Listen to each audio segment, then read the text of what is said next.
Bom dia.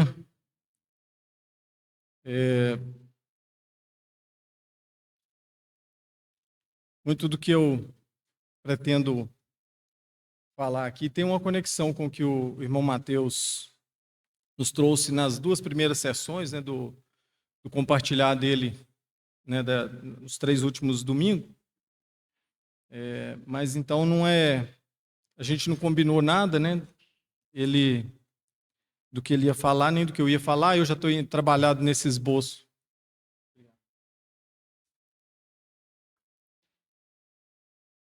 Já tenho trabalhado nesse esboço há um bom tempo.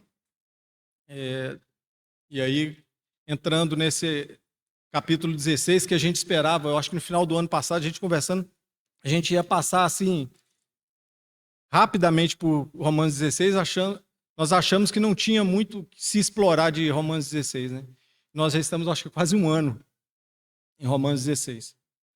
Mas, então, o que eu vou falar, eu espero que seja um complemento ao que o Mateus trouxe, um suplemento, não sei qual que seria a melhor palavra, mas não uma repetição. Só posicionar aqui melhor.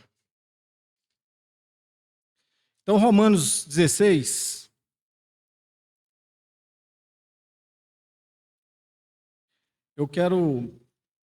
A minha contribuição é em cima, então, desses 16 versículos do capítulo 16.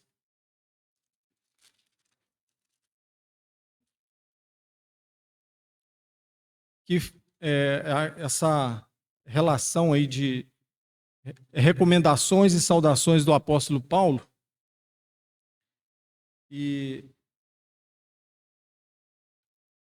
há pouco tempo eu falo muito de serviço, tem muito a ver com serviço. E há algum tempo atrás, no momento do Partir do Pão aqui, eu falei sobre a unidade do corpo. Não sei se os irmãos lembram. Lembrando o quanto que é importante nós sabermos discernir o nosso papel na comunidade, na igreja, e que qualquer divisão não é saudável. Em João capítulo 17, versículo 23, o Senhor Jesus ele diz lá que o mundo conhecerá que Jesus é o Cristo quando a igreja estiver aperfeiçoada na unidade. Então, o desejo do Senhor é que nós estejamos em unidade. Então, o Mateus também tocou nesse ponto, no compartilhar dele, ele também falou dessa figura ali que está em 1 Coríntios 11, sobre o discernir o corpo. Mas então vou reforçar alguns detalhes com relação a isso aí também.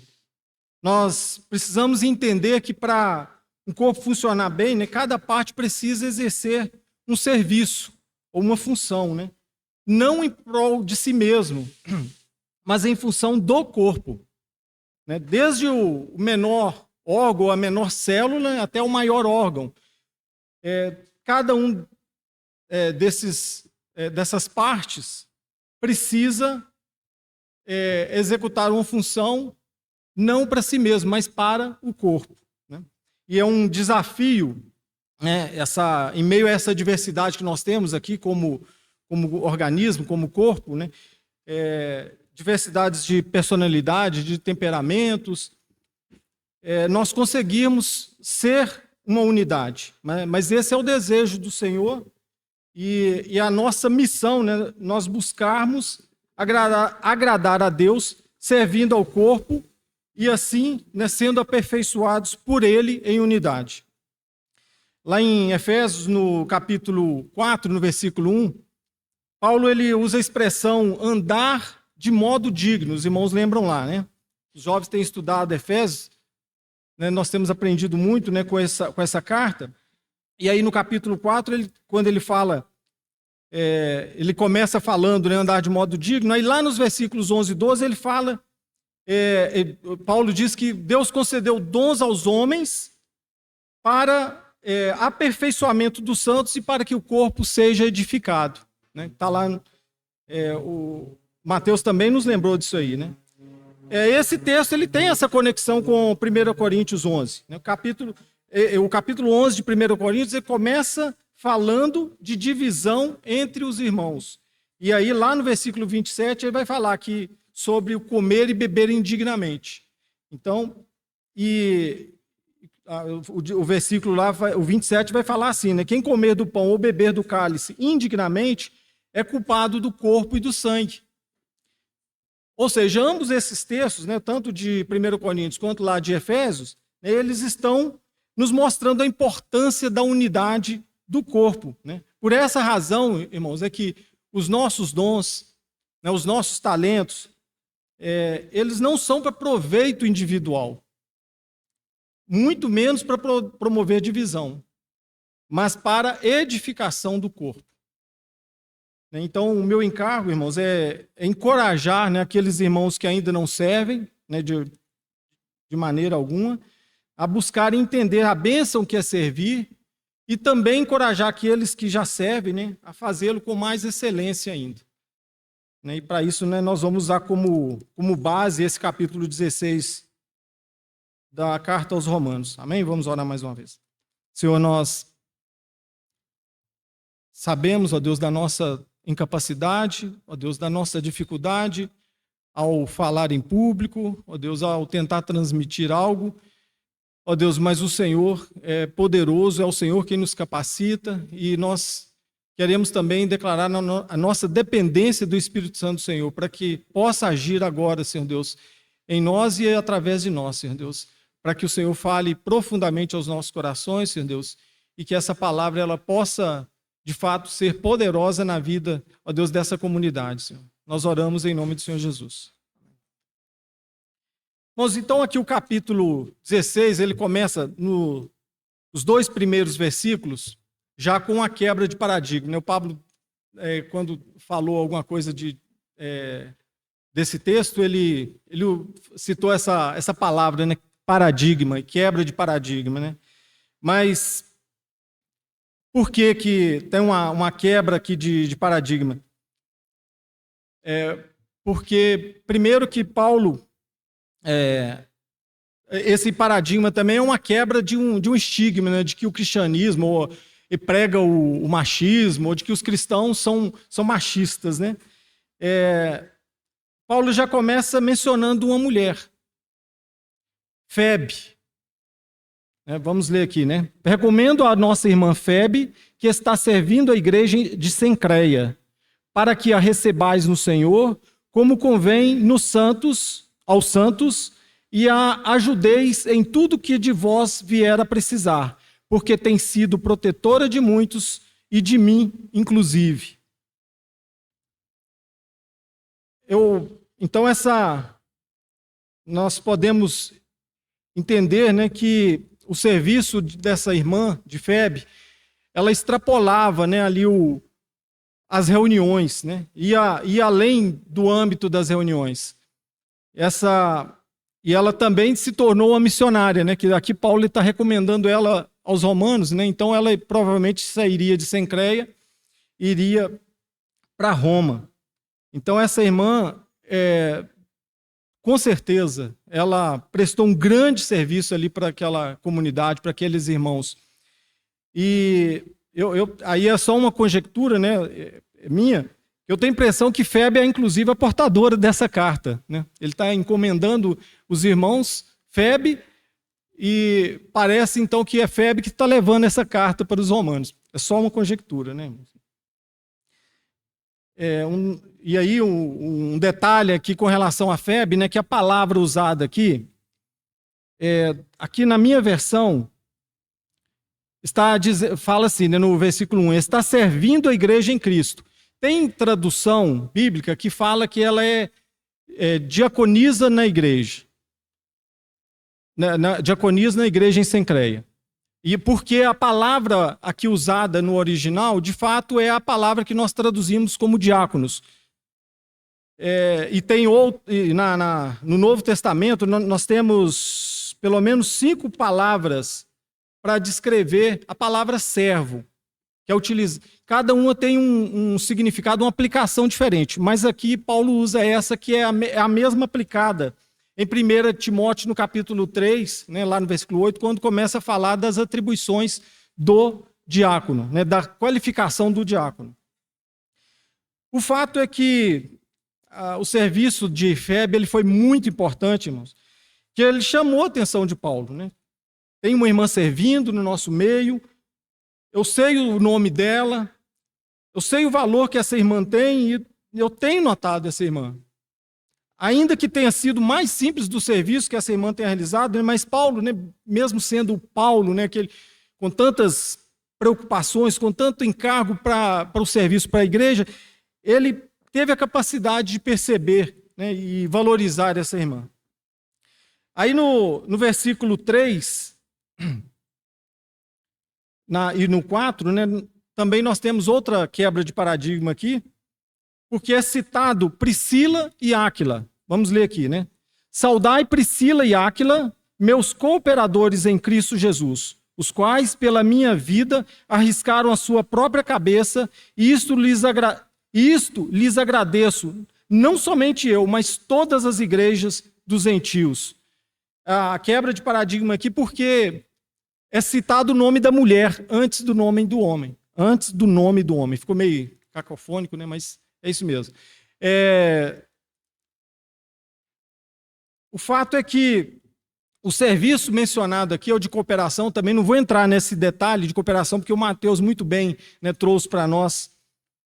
Mas o serviço de Priscila e Áquila, ele foi muito amplo.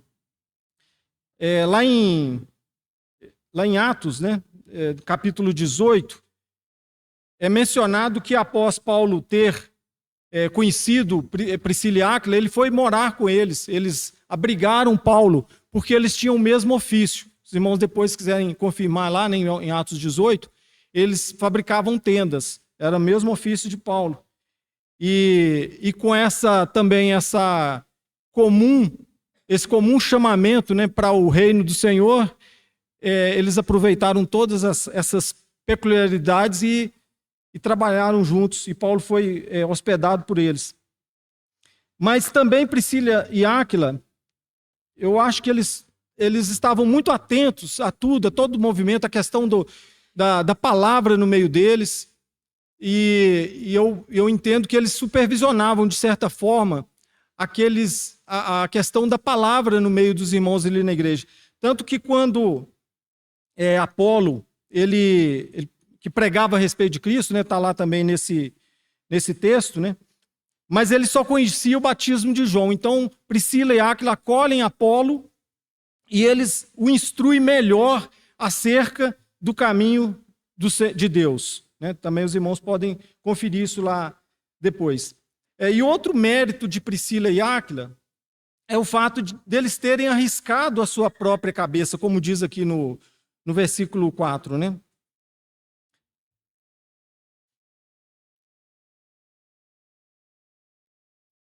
Arriscaram as próprias cabeças em favor da igreja dos gentios, sendo que a casa deles era o local de reunião da igreja, então já corria um risco por isso. Né? E naquela época, né, irmãos, quem já viu alguma coisa sobre a história lá não somente da igreja, né, mas história daquelas épocas lá, no início da igreja primitiva, desculpa, tá, irmão? Início da igreja primitiva, já tô bom na redundância também, né? No início da igreja, né, da caminhada da igreja, só estava disposto a correr, né, o risco de ser testemunha a pessoa que tinha absoluta certeza daquilo que ela cria. Por quê? A testemunha falsa, ela corria risco de morte, a sentença para ela seria morte. Então, esses primeiros cristãos, eles creram de uma forma tão firme e confiaram no Senhor e arriscavam suas vidas, porque falar, né, de Cristo, testemunhar de Cristo, testemunhar que Cristo é Deus, de que Cristo morreu, de que Ele ressuscitou, isso era colocar em risco a própria vida. Quem testemunhava isso estava correndo o risco de morte.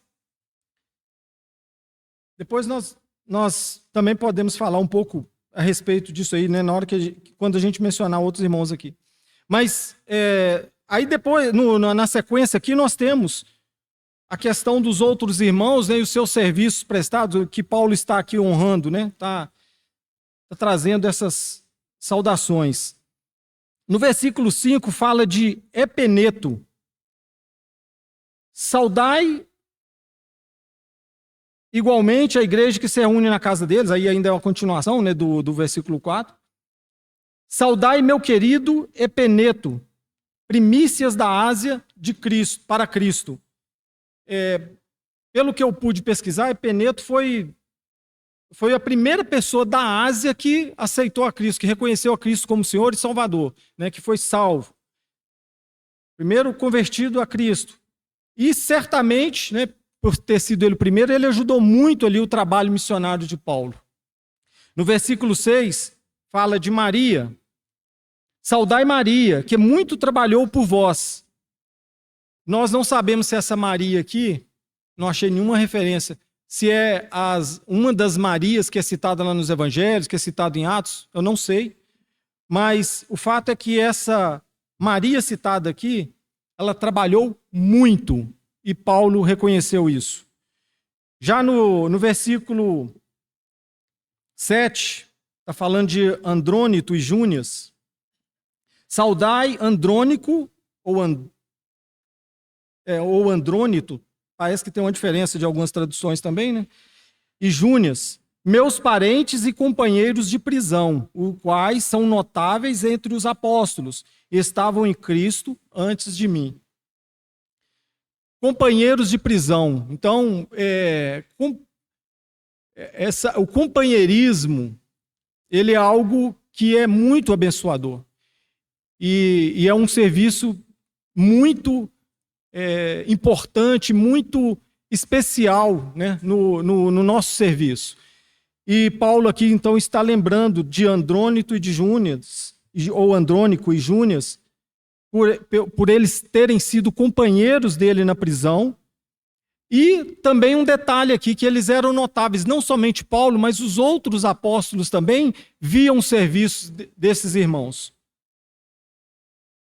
No versículo 8 está falando de Amplias ou Ampliato, também conforme a tradução, né? Saudai Ampliato, meu dileto amigo no Senhor. Em algumas traduções, né, diz que é um dileto amigo, ou outras um dileto irmão. A minha aqui, ela diz dileto amigo. Mas o fato, irmãos, que quando nós ombreamos como verdadeiros amigos dos nossos irmãos, nós estamos prestando um excelente serviço. E a palavra dileto aqui, ela não tem a ver com predileto. Tem uma ligação, mas não é predileto, porque predileto você estima com a preferência. Esse não, o dileto é alguém muito especial, é alguém que se entrega, que tem empatia, que se envolve mesmo com o outro, com o amigo, né? No versículo 9, saudai Urbano, que é nosso cooperador em Cristo, e também meu amado Estaques.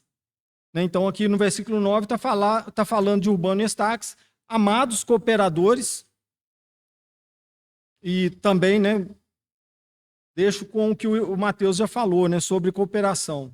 No versículo 10, saudai Apeles, aprovado em Cristo, saudai-os da casa de Aristóbulo. Então, o versículo 10 está falando de Apeles e Aristóbulo. Apeles, aprovado em Cristo. Quem foi aprovado é alguém que passou por uma prova. Então, certamente, essa experiência da prova por qual Apeles passou, né, serviu de edificação ali para os irmãos e encorajamento, né, para a igreja. Então, e por isso, Paulo faz questão de mencionar esse irmão. Aristóbulo é alguém que tinha sua família junto, servindo a igreja. Olha que coisa mais linda, irmãos. Família junto, servindo ao Senhor. No versículo 11, Herodião. Está falando de Herodião.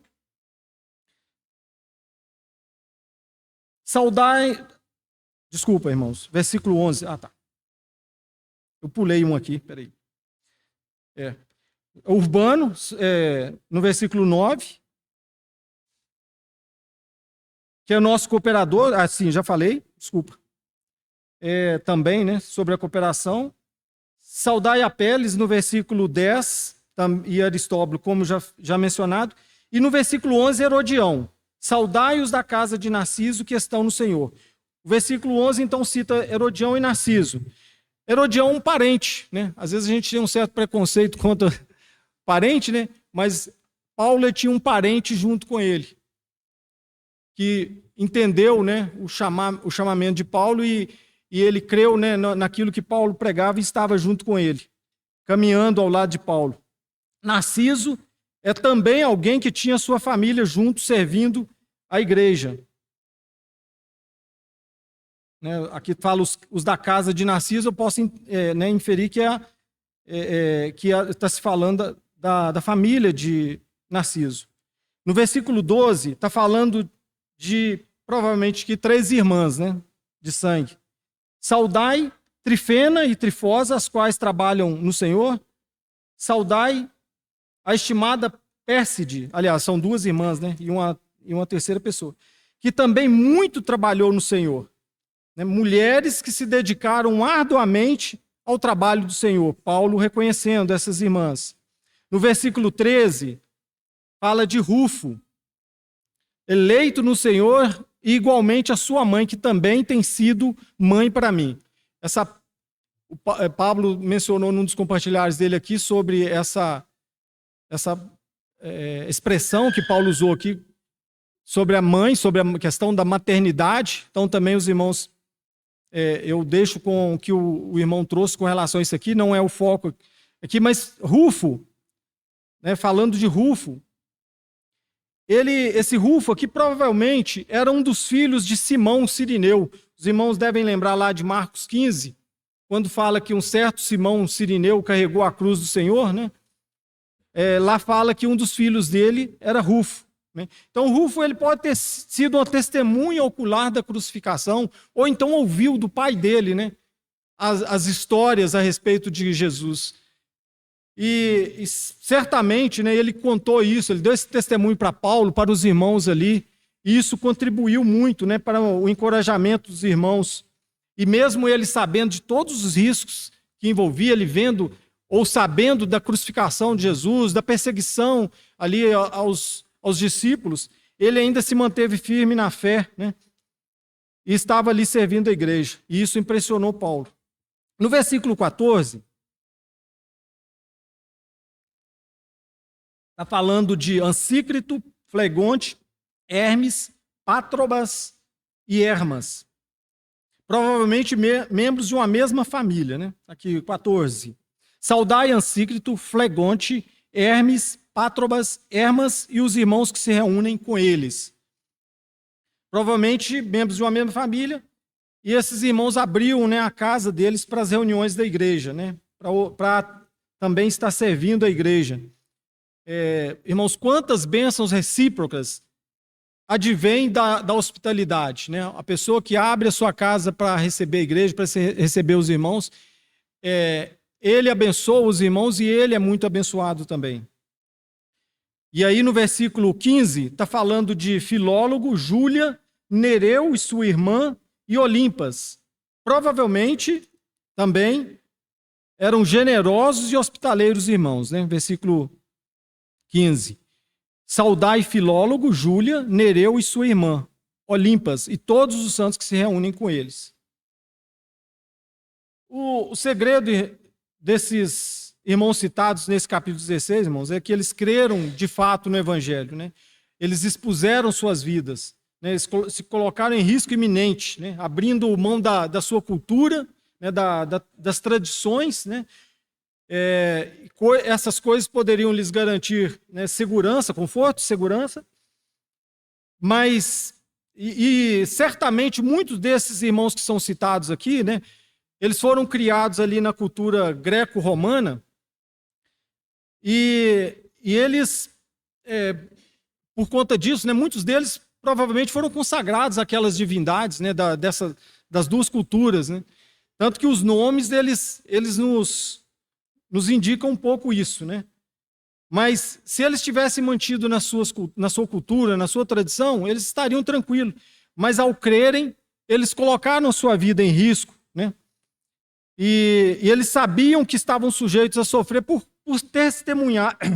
testemunharem de Cristo, né? E acima de tudo, o que mais encorajava esses irmãos era a esperança trazida com a ressurreição do Senhor Jesus. Eles tinham absoluta certeza que, mesmo eles tendo as suas vidas ceifadas ali naquele momento, né, mas que o Senhor os ressuscitaria um dia, né, e ressuscitará, com certeza. Né. Essa questão da ressurreição, ela era um dos principais pontos que incomodava os judeus e outros povos. Né. E como eu disse, né, com relação ao testemunho, o testemunho ele corria frequente risco de morte. Porque a pessoa ele vai bater o pé e falar assim, não, eu creio que Jesus Cristo ele veio em forma de homem, que ele morreu, mas que ele ressuscitou. A pessoa falar isso, ele estava se colocando em risco. Então, agora nós vamos falar um pouquinho então do perfil desses servos do passado. Né? Quando nós citamos nessa quebra de paradigmas, que Paulo, da parte de Paulo, né, nessa carta aqui, nós podemos citar outros exemplos que mostram que Deus, na história, por diversas vezes, ele usou coisas absurdas para envergonhar os sábios, né, ou as coisas sábias, né, tidas como sábias. Né. No caso desses irmãos em Roma, eles não eram diferentes daqueles irmãos lá usados no passado. Né. Como eu já disse, né, é muito provável que a maioria deles tenha sido criado, né, nessa cultura greco-romana. Aqui, por exemplo, Narciso, que significa estupidez. Narciso é um dos deuses ali da mitologia. Agora não lembro se é grego ou se é romana. Né? Trifena significa luxúria. E na história, né, do Império Grego, existiu uma trifena. Não é essa trifena aqui da carta, é apenas o nome, né? Mas ela foi uma das irmãs de Cleópatra, de uma das Cleópatras, que existiram várias. Né?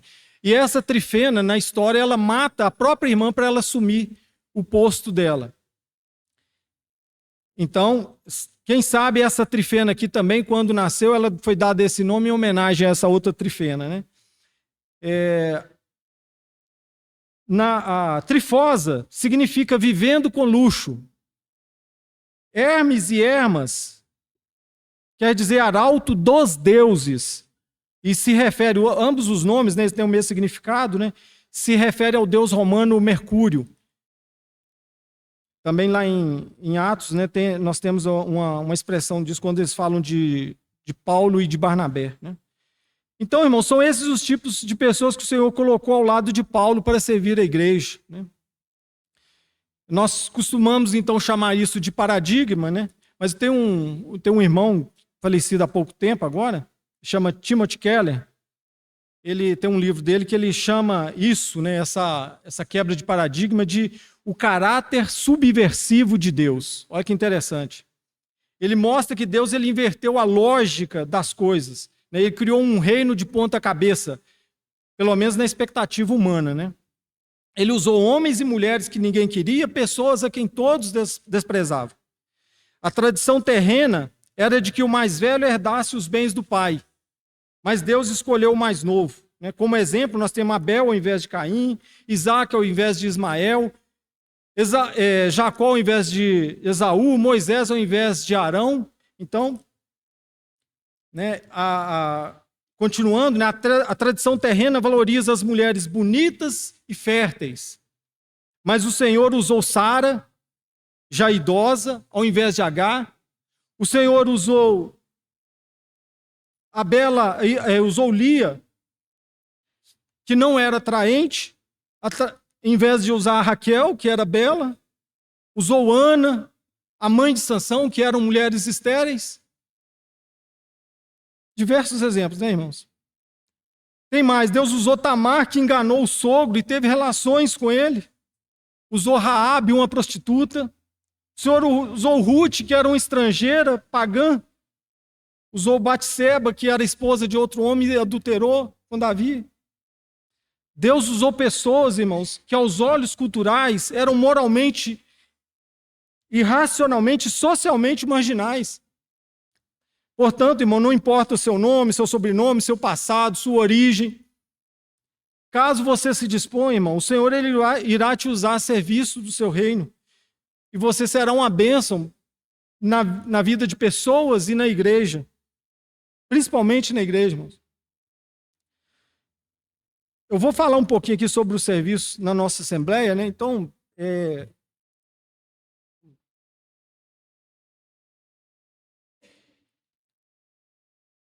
para os irmãos também entenderem, né? E talvez perceberem a oportunidade que têm de servir, né? Ao longo desses 15 anos que eu e minha família estamos reunindo aqui, né, nessa Assembleia, nós testemunhamos diversas pessoas que vieram se reunir conosco e que, com o passar do tempo, essas pessoas elas saíram daqui porque não encontraram uma oportunidade de servir, né?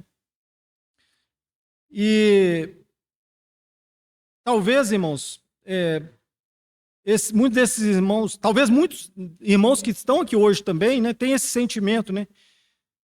Talvez ainda não perceberam, falam assim, não, até hoje ninguém me deu uma oportunidade de servir. Então eu vou falar sobre isso aqui. Eu vou falar aqui das frentes de trabalho que nós temos, né, aqui no nosso meio. Né, é um portfólio prático, não é formal, né, porque nós não trabalhamos com o sistema, as tendências denominacionais aí, né, divisões em ministérios, em departamentos, né, mas os diversos serviços que nós temos aqui, né, supervisão e liderança, pastoreio, Ministério da Palavra, aconselhamento, nós temos a parte de assistência social, que é uma atribuição ali mais indicada para os diáconos, né, para a diaconia. Temos o ensino, nós temos visitação, nós temos música, nós temos irmãos que são companheiros, né? Eu citei, né, a questão dos companheiros, né, do companheirismo lá atrás.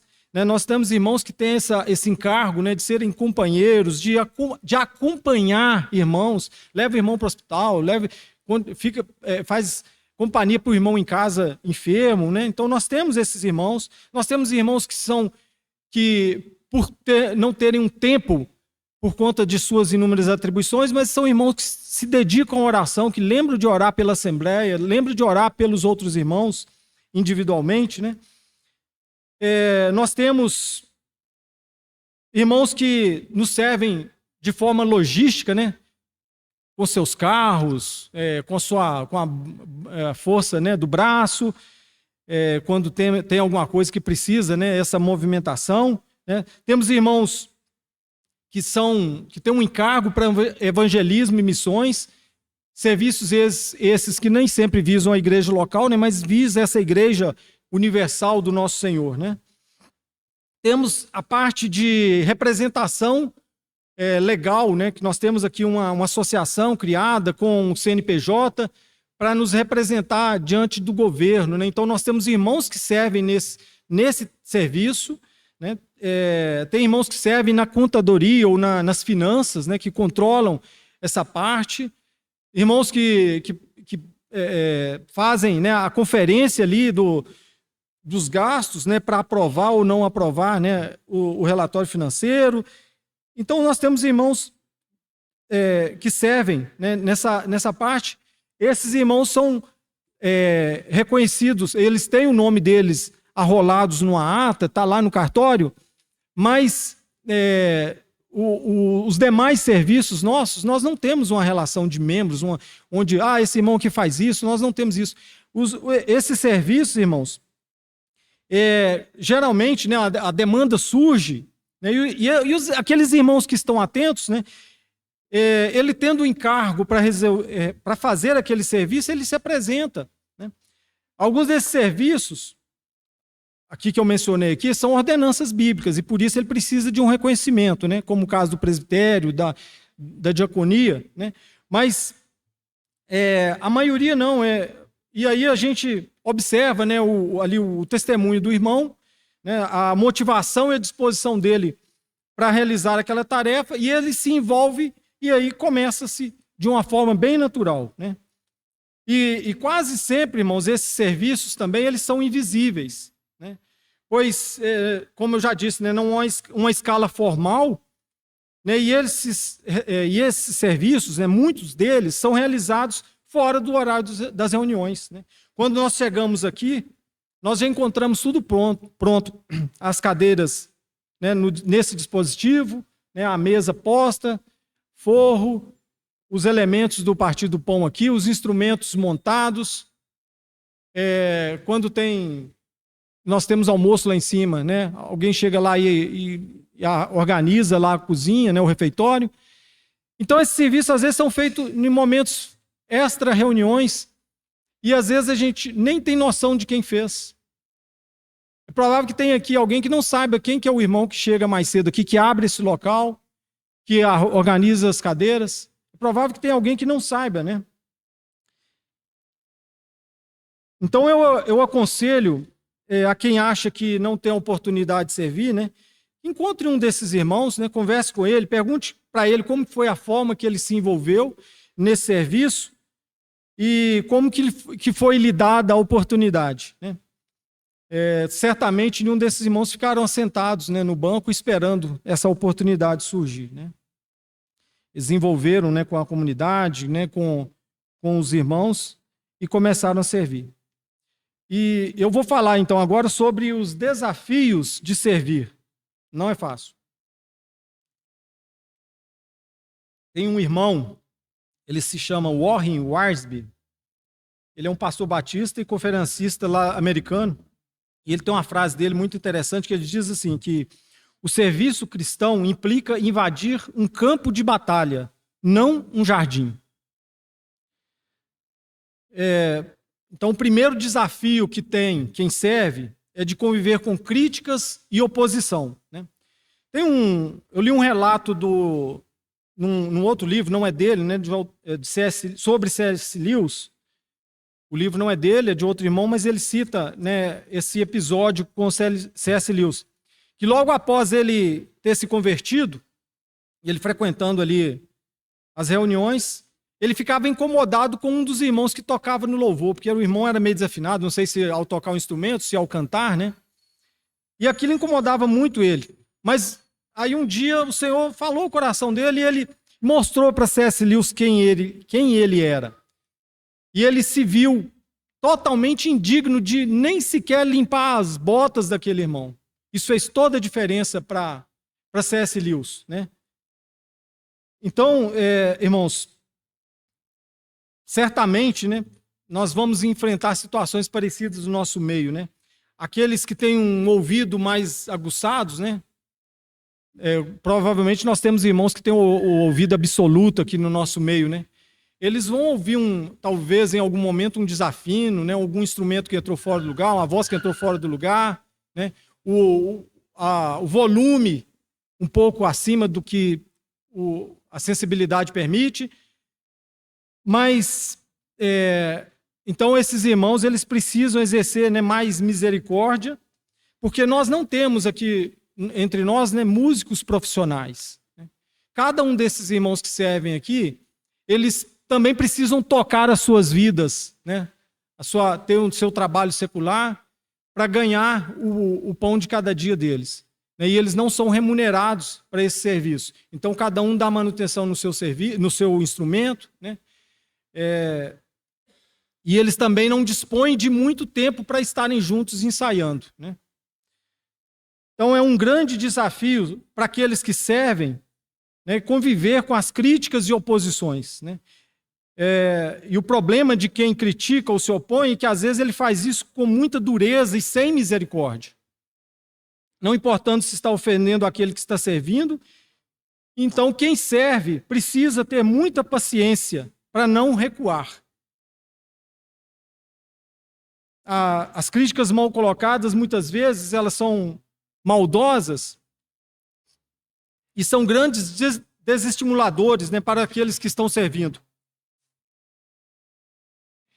É fácil para quem não está envolvido ele criticar quem está servindo, chamar de dono, de panelinha, etc., quando jamais se apresentou para fazer aquele serviço, né? Nas reuniões nós nos tornamos, às vezes, especialistas, né, em música, em sonoplastia, em design interior, em oratória, mas nós não pomos, né, a mão na massa para ajudar quem está servindo. Né? E tem um relato, né, nós conhecemos a história sobre Neemias, que ele, quando ele estava erguendo os muros de Jerusalém, ele foi atacado e desestimulado a prosseguir. Tem né, lá em, acho que é no capítulo 6, depois eu acho que eu consigo confirmar aqui, eles tentaram induzir Neemias a entrar no templo, coisa que para ele não era permitido, porque ele era eunuco, então ele tinha uma anomalia, né? Então ele não poderia entrar no templo.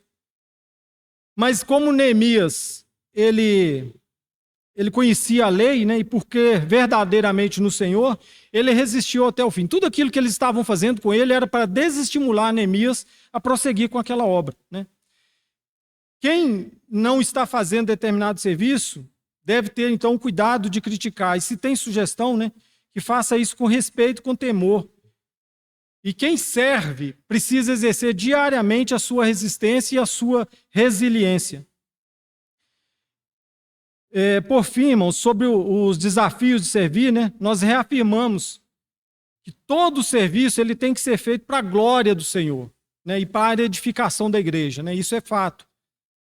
Mas também é muito importante que quem realiza qualquer serviço, ele precisa estar em comunhão com a igreja, com a assembleia. Né, e interagindo, né, com a liderança, interagindo com os irmãos, ele não vai fazer isso isoladamente. E não pode fazer isso de qualquer forma. Né. Aqui, outro desafio, né, para aquele que serve, né, ele precisa ser generoso. Tem um exemplo lá em 2 Reis, no capítulo 5, que o texto ali não tem um contexto com o serviço, mas eu quero aqui salientar aqui, né, ou mostrar o coração daquela menina ali que é citada ali nesse texto. Né, lá em 2 Reis, no capítulo 5, nós temos a história de Naamã, que era um herói de guerra, né, cheio de prestígio, mas tem uma frase lá interessante, fala assim, mas, porém, leproso. E ele tinha na casa dele servindo uma menina samaritana, que conhecia o Deus de Israel, que conhecia a história do povo, ainda sendo menina, né? Mas que tinha um coração, ela tinha um coração generoso, que ela mesmo ali cativa, né, talvez com lembranças ainda do resgate dela, né, da captura dela, provavelmente viu seus pais sendo mortos, viu seus irmãos sendo levados cativos para outras famílias. Mesmo assim, ela teve um coração generoso e ela falou com a sua senhora, né? Falou, se o meu senhor conhecesse o profeta que há em Israel. E aquilo ali fez a diferença na vida de Naamã, porque Naamã, ele, ainda com muita dureza no coração, ele foi até Eliseu, né? Até Eliseu, e ele foi curado. E depois ele deu um grande testemunho disso, né? De que não há Deus como o Deus de Israel. Mas aqui eu quero enfatizar exatamente isso, esse coração generoso dessa menina. Então, e aí é isso que eu quero encorajar, né, os irmãos que servem e que querem servir. Mesmo tendo diversas situações que traz tristeza para o coração, né, tem que liberar perdão, né, e tem que entender que o que você vai fazer não é algo pessoal, não é para sua promoção pessoal, é para o crescimento da igreja, a edificação da igreja. Né? E um detalhe também importante é que nós só podemos oferecer aquilo que temos. Né? Então, aquela menina ofereceu aquilo que ela tinha no coração dela. Se nós não temos oferecido nada, no mínimo nós estamos oferecendo omissão e indiferença. Vocês lembram daquele rapaz mencionado lá em João 6, que estava ali junto com a multidão, e a multidão com fome? E então ele tinha um cesto ali com 5 pães e 2 peixinhos. Era pouco, era tudo que ele tinha, e no entanto ele ofereceu. Então, irmãos, também aqui destacando, né, o caráter desse jovem aqui. Talvez nós podemos pensar que nós temos muito pouco a oferecer, né? Mas o Senhor, ele pode transformar esse pouco que nós temos em uma grande bênção para a igreja. O servo, ele precisa se fortalecer na palavra, né? Lembrando novamente lá de Neemias, né? Desculpa aí que eu falei 6, né? No capítulo 4, eu tinha anotado aqui. É no capítulo 4, né? Que há o relato da postura daqueles que estavam edificando os muros, né?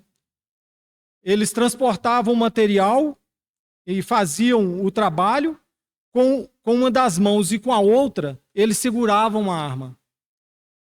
Cada um dos construtores trazia na cintura uma espada enquanto trabalhava. A espada, irmãos, é uma figura da palavra. Então, a palavra precisa ser a arma de quem serve, né? Ela é a resposta para todo ataque do inimigo. Quando conhecemos a palavra, nós sabemos dar a resposta para os nossos inimigos, né? E assim, né, os reconstrutores, e assim como os reconstrutores dos muros, nós precisamos segurar essa espada, né? Conhecer a palavra e saber aplicá-la não é uma obrigação apenas daqueles irmãos do ministério da palavra, né, daqueles que pregam. O servo, ele precisa se entregar por inteiro, né? Aqueles irmãos que serviam a igreja primitiva, né, já falamos isso, né? Eles deram suas vidas pela igreja, né, vivendo em função dos irmãos.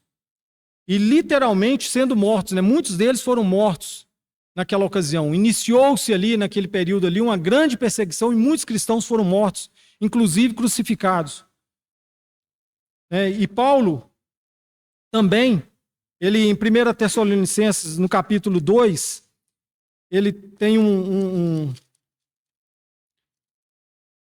ele usa uma expressão muito interessante aqui para os tessalonicenses.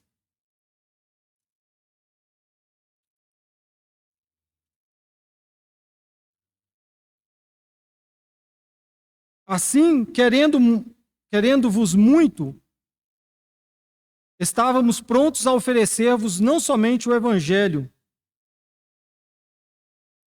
mas igualmente a própria vida. Por isso que vos tornastes muitos amados de nós. O contexto está a partir do 7, né? Desculpa aí. Embora pudéssemos, como enviados de Cristo, exigir de vós a nossa manutenção, todavia nos tornamos carinhosos entre vós, qual ama que acaricia os próprios filhos. Assim, querendo-vos muito, estávamos prontos a oferecer-vos não somente o evangelho de Deus, mas igualmente a própria vida. Por isso que vos tornastes muito amados de nós. Então, Paulo está dizendo aqui que ele estava disposto a morrer por aqueles irmãos ali. E nós conhecemos a história, né, de Paulo, né? Nós sabemos que daí ele sofreu muito e que ele morreu de fato em virtude do evangelho que ele pregou. Vamos ler primeiro a João, aí também nós entendemos mais sobre essa necessidade que temos de entregar a nossa própria vida. 1 João, esse texto também foi lembrado ontem na reunião dos jovens, né? Mas ele enquadra bem aqui ao que nós estamos dizendo. A partir do versículo 16 da primeira carta de João, no capítulo 3. Né? Nisto conhecemos o amor que Cristo deu a sua vida por nós e devemos dar a nossa vida pelos irmãos. Ora, aquele que possuir recursos deste mundo e vir a seu irmão padecer necessidade e fechar-lhe o seu coração, como pode permanecer nele o amor de Deus?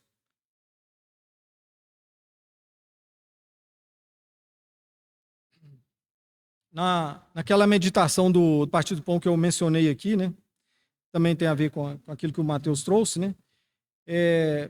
Eu lembrei de como funcionam as nossas células de defesa, né? Eu não vou entrar nesses detalhes não, mas é rapidamente um resumozinho aqui, né? Que a maioria das nossas células de defesa, quando nós temos um invasor no nosso corpo, quando tem algum vírus, qualquer coisa que seja que pode causar dano ao nosso corpo, né? Elas entram em atividade e a maioria delas morre nesse combate ao invasor, né?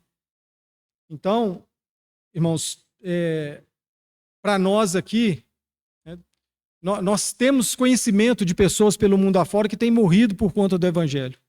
Agora, no nosso meio aqui, né, nós ainda não, literalmente, né, nós não temos isso, né, essa questão de alguém ser morto porque está pregando o Evangelho, porque está testemunhando, mas de uma forma, de uma visão de entrega, sim, nós temos irmãos que têm entregado a sua vida para servir a essa comunidade. Nós temos irmãos, né, que eles têm abrido mão de viver uma vida sossegada, né, sem preocupações, né? Então, irmãos que não têm esse privilégio de curtir longas férias, ou curtir aposentadoria, ou a tranquilidade de ficar em casa num dia de reunião sem ter que dar satisfação nenhuma, né? Então nós temos irmãos que estão extremamente envolvidos com essa comunidade, né? E que têm entregado a sua vida em favor dessa comunidade. Então, quem deseja servir, tem que ter, né, como já dissemos, né, um coração generoso, tem que estar disposto a pagar o preço, que ele não recua frente às demandas, e ainda que possa oferecer muito pouco, né, que ele esteja disposto a morrer. Irmãos, eu vou tentar terminar dentro do tempo. Vou tentar mais 10 minutos aqui. Os irmãos tenham paciência. Então, precisamos entender a finalidade, né, do serviço, né? Nós já dissemos, né, que eles precisam ser feitos de forma ordeira, e o Senhor Jesus Cristo como centro, e todas as tarefas, né, elas têm que cooperar com o aperfeiçoamento do corpo, né? Nós já enfatizamos isso, né? O Senhor, ele não vai levar em conta qualquer serviço que prestamos, mas ele vai levar em conta aqueles que foram realizados com o intuito de glorificar a Cristo e edificar a sua igreja. E nós só vamos conseguir fazer isso, né, se Cristo for de fato o nosso Senhor.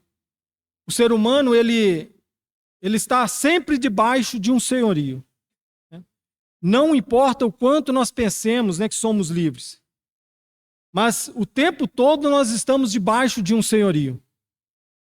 Quando nós pensamos que somos livres, né, exatamente, tem um senhor, né, governando a nossa mente, né?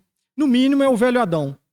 E sempre que nós fazemos algo que é governado pelo nosso ego, nós estamos destronando o Senhor e estamos abrindo as portas para outros senhores, né, assumirem o trono em nosso coração, né? Ao termos outro senhor, certamente, né, ou automaticamente, a nossa energia ela será desprendida em favor desse Senhor. Nós vamos gastar mais do nosso tempo para satisfazê-lo, né?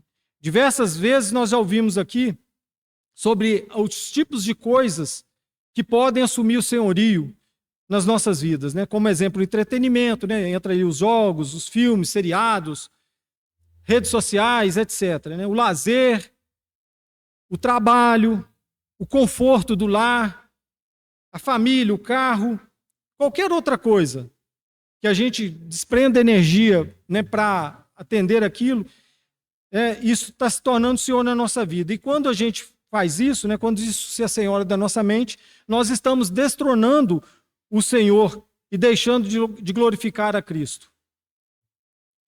E também vamos deixar de ser usados, né, na edificação da igreja. Eva, é um exemplo que já foi dado aqui também, né? Mas Eva, antes dela comer o fruto, ela já havia destronado o Senhor da vida dela, né? Nos relatos ali de Gênesis 1 e 2, aparece a expressão Senhor Deus ou Jeová Deus, que quer dizer exatamente isso, né? Senhor Deus, né? Ali o autor, né, ele está dizendo que até então Deus ele era Deus, o Deus criador, onipotente, mas também era Senhor do ser humano. Só que no relato ali, daquele diálogo com Eva e a serpente, de Eva com a serpente, a gente percebe que Eva já havia destronado o Senhor do seu coração. Porque quando ela vai falar do Senhor, ela não usa a palavra Senhor, ela usa apenas a palavra Deus, né, nas nossas traduções. E a gente sabe o que aconteceu, né? Então, irmãos, nós precisamos urgentemente aprender como servir melhor ao Senhor e à sua igreja. É importantíssimo, né, que nós conheçamos mais a palavra porque é ela que nos dá os nutrientes capazes de nos fortalecer e não nos deixar desistir, né, face às intempéries. Precisamos aprender a respeitar e honrar aqueles que nos servem, independente do serviço. Nós precisamos aprender isso. Não se trata de idolatrar esses irmãos.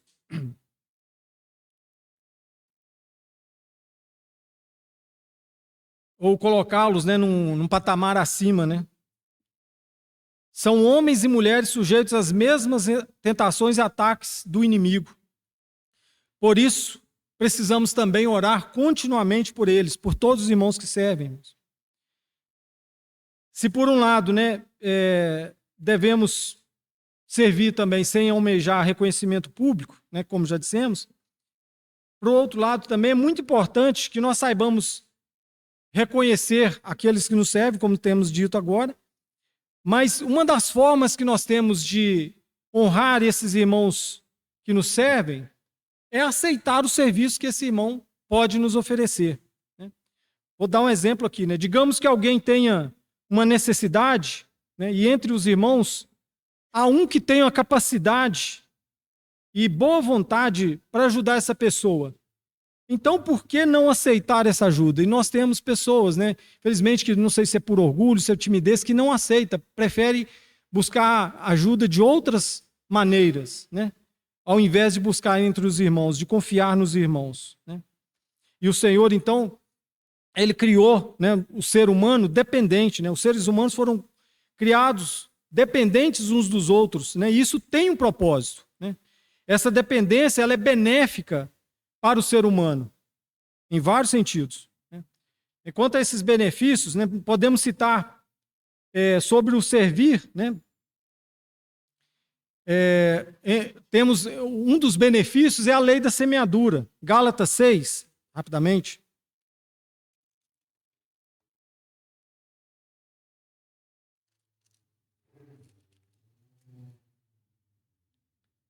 Gálatas 6, a partir do versículo 6. Mas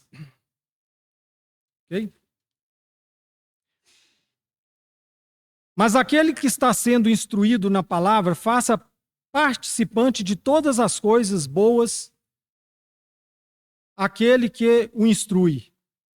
Não vos enganeis, de Deus não se zomba, pois aquilo que o homem semear, isso também ceifará.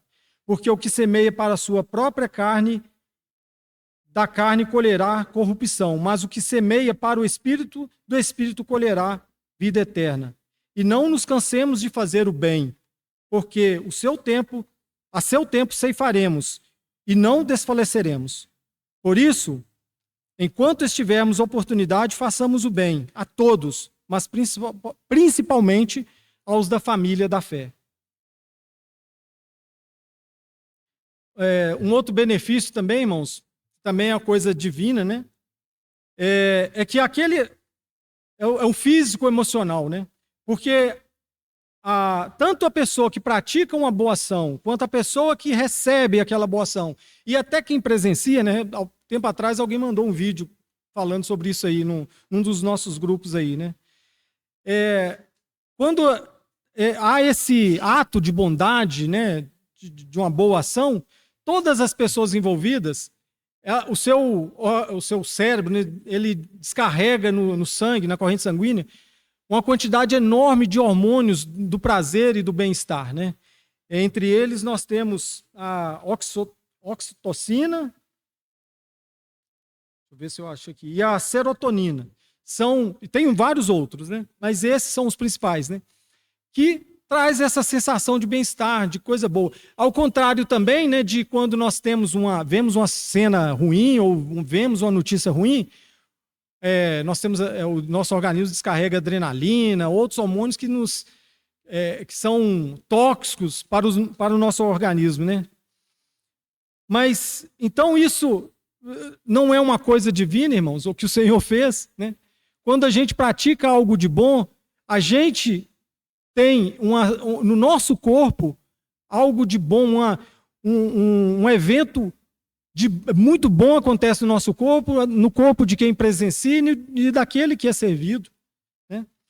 Nós já ouvimos, né, inúmeras vezes também dizer que Deus, ele é um Deus relacional, né?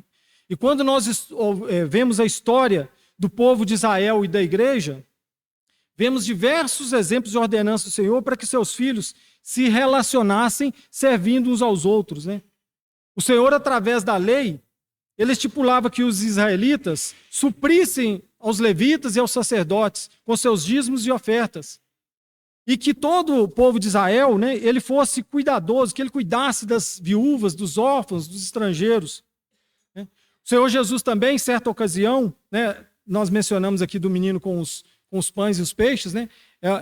Foi nessa ocasião, a multidão que acompanhava estava faminta e os discípulos de Jesus tiveram a brilhante ideia de mandar que eles fossem, né, para a cidade, cada um providenciar a sua própria comida.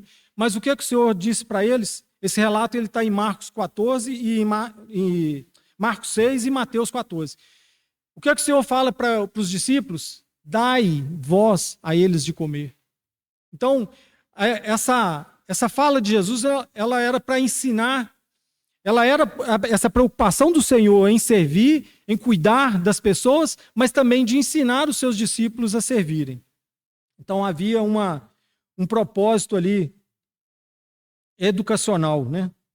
E nós lemos em Tiago, né, sobre fé e obras, né? Então nós podemos muito bem entender isso, né, lendo também Tiago. Também no livro de Atos, né, e nas epístolas, nós temos diversos exemplos de serviços que os crentes realizavam entre si. E isto, né, juntamente com a pregação do evangelho, foi o que contribuiu para a propagação, né, do cristianismo naquela época, né, pelas diversas partes do mundo, né. Quanto ao reconhecimento, irmãos, eu estou encerrando mesmo, tá, irmãos?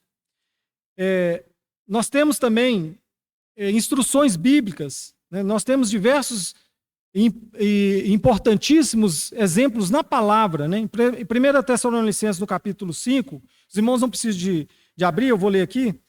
No capítulo 5, versículo 12 e 13, o Senhor nos fala através de Paulo o seguinte: e rogo-vos, irmãos, para que reconheçais os que trabalham entre vós e que presidem sobre vós no Senhor e vos admoestam, e que os tenhais em grande estima e amor por causa de sua obra. Tende paz entre vós. 1 Coríntios, no capítulo 9, versículo 9 e 10, porque na lei de Moisés está escrito: não atarás a boca ao boi que trilha o grão. Porventura, tem Deus cuidado dos bois? Ou não diz certamente por nós? Deus não está preocupado com os bois, está preocupado com nós.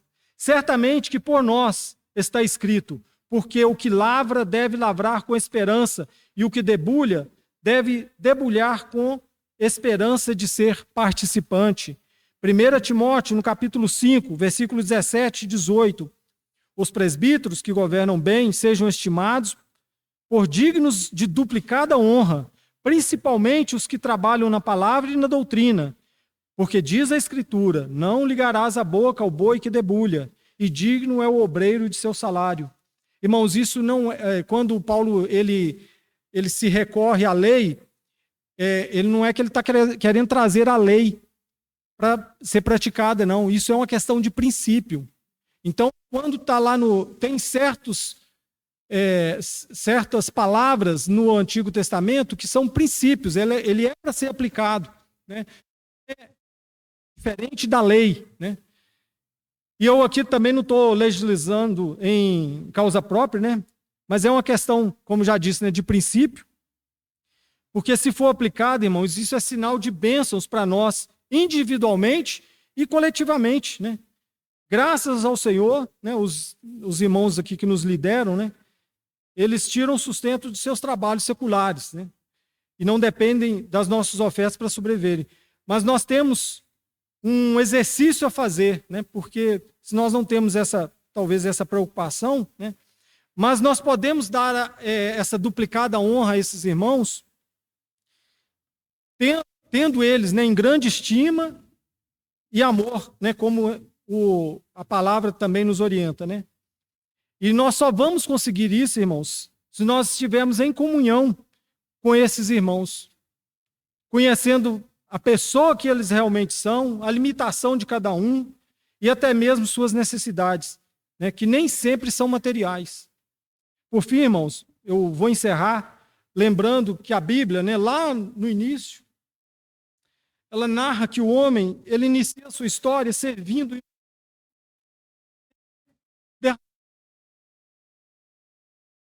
porque ele podia comer livremente daquele pomar lindo e maravilhoso que o Senhor havia colocado ali. Só que depois do pecado, o homem teve que trabalhar, teve que enfrentar espinhos, abrolhos, derramar suor para ele levantar o sustento. Né? Nós podemos recorrer, se quiser, lá em Gênesis 2, né? Mas olha que bela história, irmãos, que nós temos, né, aqui. Porque no final da Bíblia, lá no último capítulo, vai mostrar que haverá uma nova inversão. Vamos abrir lá, irmãos? Apocalipse 22.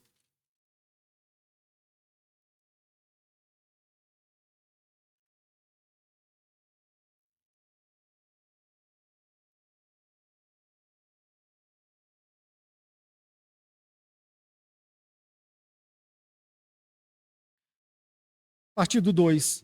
No meio da sua praça, de uma e outra margem do rio, está a árvore da vida, que produz 12 frutos, dando o seu fruto de mês em mês. E as folhas da árvore são para a cura dos povos. Nunca mais haverá qualquer maldição. Nela estará o trono de Deus e do Cordeiro, e os seus servos o servirão. Olha que bela história, irmãos. A nossa trajetória como ser humano começa servindo sem derramar suor, depois nós temos que enfrentar todas essas maldições aí, para nós termos que levantar o sustento, e no final da história, tudo isso é quebrado. E agora o próprio Senhor, ele vai nos alimentar, assim como ele alimentava lá no jardim. E nós não teremos que derramar suor, nós vamos servir sem ter que derramar suor, sem ter que enfrentar espinhos. Então, irmãos, esse momento que nós estamos passando aqui, esse breve momento, ele é só um treinamento para a gente aprender a servir ao Senhor, né, através dos seus filhos. Isso tem que ser, para nós, né, suave, tem que ser prazeroso, tem que ser gratificante para nós, irmãos. Não é perda de tempo, né? Servindo uns aos outros, irmãos, estamos servindo a Cristo. Né? E quando nós estivermos diante dele, né, naquele grande dia, né, certamente, né, o justo juiz ele vai falar para nós. Né? Certamente nós vamos ouvir aquela doce e graciosa frase, né? Servo bom e fiel, participa da alegria do teu Senhor. Amém?